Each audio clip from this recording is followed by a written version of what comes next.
يا مساء الورد والفل والياسمين على أحلى متابعين اللي متابعيني في القناة بأحلى تعليقات. نبتدي الفيديو بتاعنا زي ما احنا متعودين بالصلاة والسلام على سيد الخلق سيدنا محمد عليه أفضل الصلاة والسلام. اللهم صل وسلم وبارك على سيدنا محمد وعلى آله وصحبه أجمعين. تعالوا مع بعض نعمل تحلية حلوة كده وخفيفة وبسيطة ب20 جنيه واحنا قاعدين. هنعمل جيلي نوعين على بعض. بص الجمال، ولا نشا ولا احلى من بتاع الافراح 100 مره، ولا يهمنا. احنا كنا هنا بندوق وهم قاعدين بيقولوا يا ماما هاتي يا ماما هاتي. قلت لهم ايه؟ عشان باصين يعني في الطبق في الطبق، ما علينا، في الطبق او في الكاس، فكانوا عايزين ياكلوا منه. هنسمي الله ونبتدي نشتغل.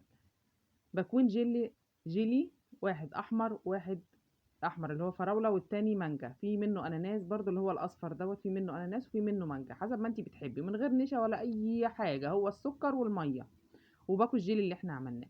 هنبتدي الاول بالجيلي بتاعنا الاحمر. هنجيب كوبايه من العاديه دي بتاعت الشاي، نملاها ميه، واول ما تقوم بالغليان هنفضي عليها باكو الجيلي مع معلقتين سكر. السكر ده حسب الرغبه زي ما انت عايزه.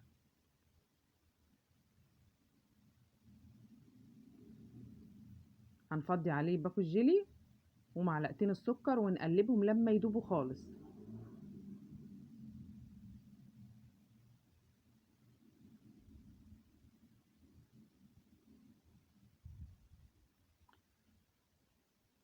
عايزه تزودي سكر، عايزه تقللي سكر، ده برضو يرجع لك زي ما قلنا. سهره بسيطه كده. وهتجيبي ب5 جنيه فشار وتعملي صينيه فشار كبيره مع طبقين الجيلي دول او الكاسين بتوع الجيلي، ونقعد مع بعضينا كده زي ما قلت لك، على قد ما تقدري تلمي جوزك وتلمي عيالك. احنا كده هندوب المسحوق بتاع الجيلي والسكر بتاعنا.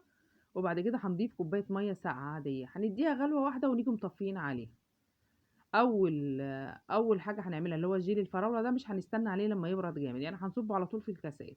هنصبه في الكاسات وبعد كده نسيبه يبرد، ونرجع نحطه في التلاجة ساعة او ساعتين حسب تلاجتك وحسب التبريد بتاعها.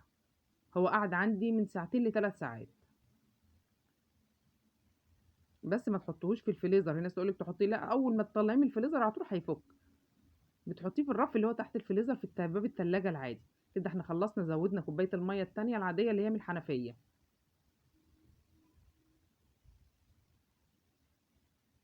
هنسيبه كده يهدى ثواني بس كده، وبعد كده هتصبيه بقى في الكاسات بتاعتك، في الاطباق بتاعتك، في اطباق الجيلي بتاعتك الموجوده عندك يعني. بس انا عيالي شبطوا بيحبوا يطلعوا الحاجه من النيش يعني شويه. قلنا مفيش مشاكل.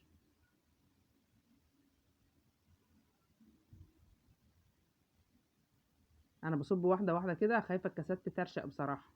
بس الحمد لله ربنا ستر يعني وما جرالهاش حاجه.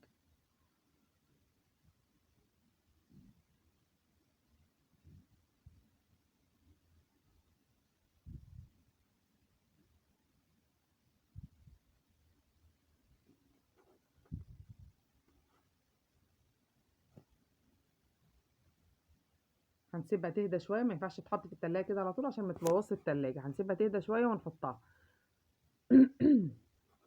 كده احنا حطيناها وجمدت شويه قبل ما بنطلعها. طبعا احنا ما بنطلعهاش غير لما بنعمل الطبقه التانية من الجيلي. زي ما قلنا في من الاصفر ده في مانجا وفي اناناس. انا اخترت المانجا. هنعمله وهنسيبه يهدى شويه، وبعد كده نرجع نجيب الكاسات بتاعتنا يكون المسحوق التاني دوت هدى. هنعمل زي ما عملنا في الاولاني. كوبايه ميه من الحنفيه هنحطها على النار، اول ما تقوم بالغليان هنصب المسحوق بتاعنا مع السكر حسب الرغبه.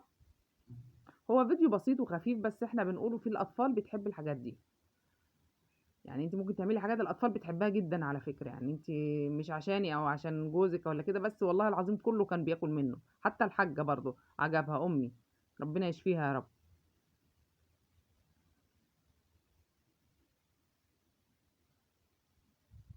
هنقلبها كده وندوبها خالص، وبعد كده نحط الكوبايه التانية اللي هي من الحنفيه. يا دوب تغلي سنه صغيره كده وتيجي مطفيه عليها وسايباها تهدى شويه. ما ينفعش تصبيه وهو سخن كده على الجيل التاني عشان ما يسحش او يفك منك.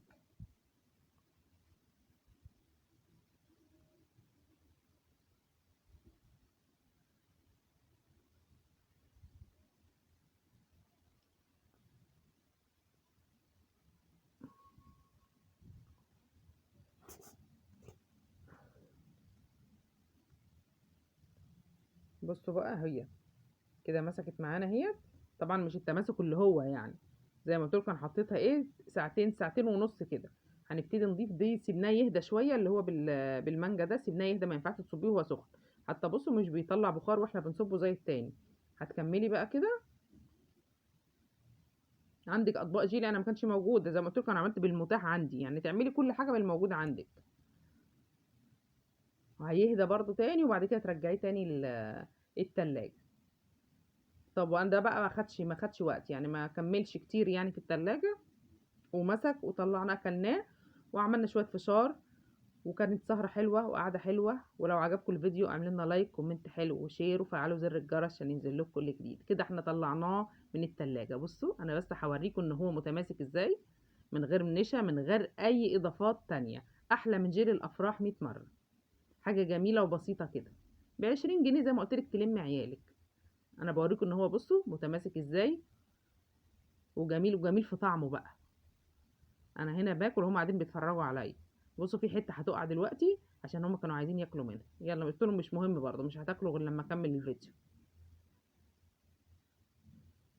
يلا حبايبي اعملوا لنا لايك كومنت حلو وشير، وفعلوا زر الجرس عشان ينزل لكم كل جديد. وادعوا لنا دعوه حلوه، ويا ربنا يا رب يستجاب منكم.